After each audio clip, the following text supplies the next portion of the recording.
But the question really comes down to, are you willing to commit yourself to spending $20,000 on a single card? Hey, what's up, everybody? I'm Waller's Wallet, and there's a new 100,000 point bonus publicly available on the Capital One Venture card. And I had a few requests to take a look at this offer, so let's take a look at it. Now, while a 100,000 point offer might grab your attention, is it really a must-have offer? Now, if you want a simple way to help out the channel, consider hitting that thumbs up button. Also, don't forget to subscribe to the channel and turn that bell notification on as well so you don't miss out on future videos. Now, earning 100,000 points, it's no joke because it can offer you a lot of value. But just because there's an offer of 100,000 points doesn't always mean it's worth your time. Now, the Capital One Venture card, it's a straightforward credit card that gives you flexibility to redeem your points against travel charges at 1 cent per point. And it earns double miles on every purchase you make, so right off the top, a 100,000 point bonus would be worth $1,000 in travel money. And really, if you're using this card this way, it really becomes a 2% travel cashback credit card. Or you can transfer your points to one of their 15 different transfer partners. And although their transfer ratios are less than a 1-to-1 ratio, they do provide some value. And the value you're going to receive from these partners are really going to depend on the partner you're going to be using. And when it comes to the bonus on the Capital One Venture card, this is a tiered bonus where you can earn 50,000 points after spending $3,000 in the first 90 days. Then you'll earn an additional 50,000 points for spending a total of $20,000 in the first year. So really, you need to spend an additional $17,000 in order to earn 50,000 more points. And that would break down to about $1,667 to spend per month in order for you to hit that $20,000 spending requirement over a 12-month period. And there are some of you out there who won't even come close to this amount of spend. And others, you have this amount of spend if you want to, but do you really want to? But that would mean you would earn a grand total of 140,000 points worth $1,400, or based on their typical transfer ratio of a 2 to 1.5 ratio, this would be 105,000 points when transferred to one of their miles, which this can be quite valuable as well. And immediately, there are some of you saying right now, there is no way I would even consider spending that much on this card. And others, you might be considering it because it's a 100,000 point offer.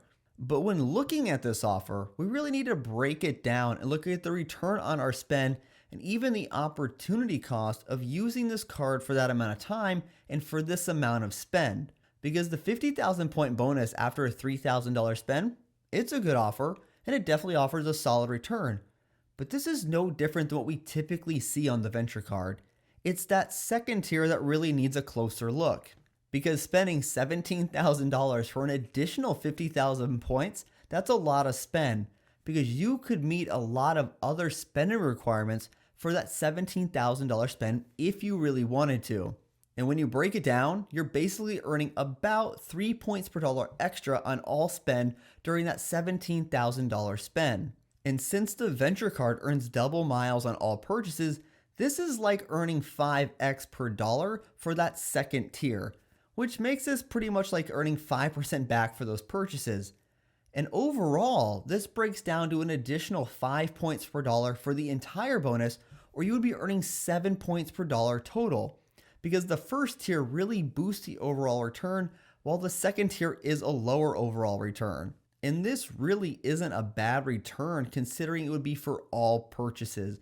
And I don't think anyone could really be upset with earning 7 points per dollar on every purchase. But the issue here is the amount of money you're committing to spending on one card. Now, if you're someone who isn't looking to open a bunch of credit cards and just want a card to snag some rewards with a high bonus, and you can meet this $20,000 spending requirement in a 12-month period, then this offer really isn't too terrible because it does provide quite a bit of travel money. But you do need to consider the opportunity cost of doing this and the other offers available comparative to their spending requirement. Because, for example, the Chase Sapphire Preferred is offering an 80,000 point bonus after only a $4,000 spend. And even if you redeemed your points through the Chase Travel Portal at 1.25 cents per point, this value is $1,000, which matches the Capital One Venture bonus. And the bonus values on these cards are about the same. But the Chase Sapphire Preferred, it requires $16,000 in less spend, which you could put on another credit card. And you could either open another credit card if you wanted to for yet another bonus, even if it was a smaller bonus, or you could even just put it on a 2% cash back card. And in putting your spend on a 2% cash back card, you would earn $320 in rewards for that $16,000 spend. And while the overall return from a Chase Sapphire Preferred plus a 2% cash back card might be overall just slightly less than what you get from the Capital One Venture card, the bigger picture here is that you would not be tying yourself to a single card for an entire year or for that amount of spend. Because if a newer and bigger and better offer comes to market, you may not be able to get it since you've committed to the Venture card. And that's really the problem with these tiered offers that require a large spending requirement for that second tier, because you're committing yourself to that card. But I mean, it does make sense from a bank's view because you're going to be willing to spend money on it and they make money on those swipe fees. And really, there's nothing wrong committing to a single card if you can meet the requirement, but it does restrict other opportunities that you could be taking advantage of. Now, the Capital One Venture card offering a 100,000 point bonus does catch your eye. And the bonus really isn't that bad considering you would be earning 7 points per dollar on every dollar you spend for that $20,000 requirement. But the question really comes down to, are you willing to commit yourself to spending $20,000 on a single card? If you can't or won't, then this card's a pass for you since $20,000 is a lot of spend. But if you're someone looking to slow down on applications or want to earn a good size bonus while also earning solid rewards for that bonus spend, this could be an option for you. But for me, this card's a pass since I really just can't commit myself to spending that much on one card in order to reach a bonus.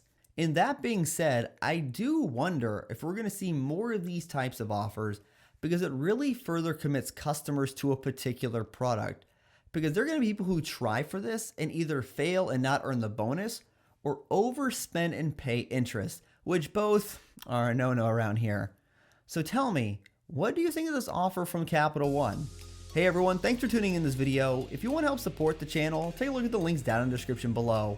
And if you know somebody that could benefit from this video, feel free to share with them. And until next time, safe travels and take care.